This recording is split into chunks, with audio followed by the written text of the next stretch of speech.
গাজীপুরের কালিয়াকৈর উপজেলায় ১১ বছর বয়সী এক শিশুকে ধর্ষণের অভিযোগে দায়ের করা মামলার বিচার দাবিতে বৃহস্পতিবার ৬ আগস্ট সকাল ১১টায় জাতীয় প্রেসক্লাবের সামনে মানববন্ধন করেছেন ভুক্তভোগী শিশুর পরিবার।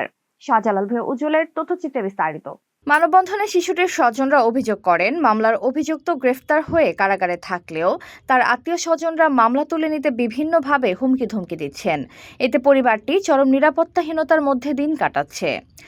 ভুক্তভোগী শিশুর মা কান্নাজড়িত কণ্ঠে বলেন, আমার মেয়ের জীবনটা নষ্ট করে দিয়েছে। আমরা গরিব মানুষ, গার্মেন্টসে কাজ করে সংসার চালাই। আমরা শুধু সঠিক বিচার চাই।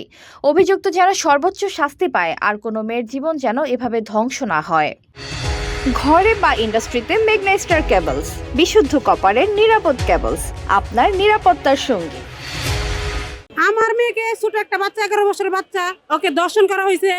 ওকে মনে করেন যে বাসায় বলা হয়েছে যে আমরা কিছু মিলাদ পড়াইতেছি, কিছু বাচ্চাদের খাওয়াবো, তোমার আসতে হবে। দোকানে কেনাকাটা করে যায়, স্কুলে যায়, প্রাইভেটে যায়, এখান দিয়ে যায়।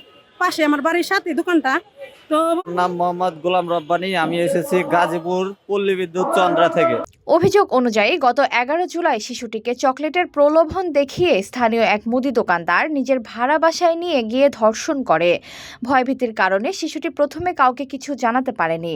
পরে শারীরিক অবস্থার অবনতি হলে 14 জুলাই নানির কাছে ঘটনাটি খুলে বলে।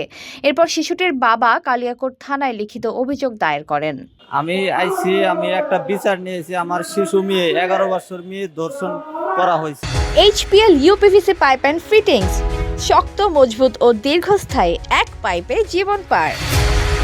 পরিবারের দাবি, অভিযুক্ত ও তার সহযোগীদের বিরুদ্ধে দ্রুত ও নিরপেক্ষ তদন্ত করে দৃষ্টান্তমূলক শাস্তি নিশ্চিত করা হোক এবং ভুক্তভোগী পরিবারকে প্রয়োজনীয় নিরাপত্তা দেয়া হোক। এখন দেখেন, এখানে আমি আসছি, আমার এই যে বাগ্নি জান্নাতি, সে ধর্ষণ হয়েছে, এই জন্য আসছি সরকারের কাছে বিচার, সুস্থ বিচার এবং ন্যায় বিচার পাওয়ার জন্য। এদিকে কালিয়াকৈর থানা জানিয়েছে অভিযোগ গ্রহণ করা হয়েছে এবং ঘটনার সত্যতা যাচাই করে 1 নম্বর আসামিকে ধরা হয়েছে।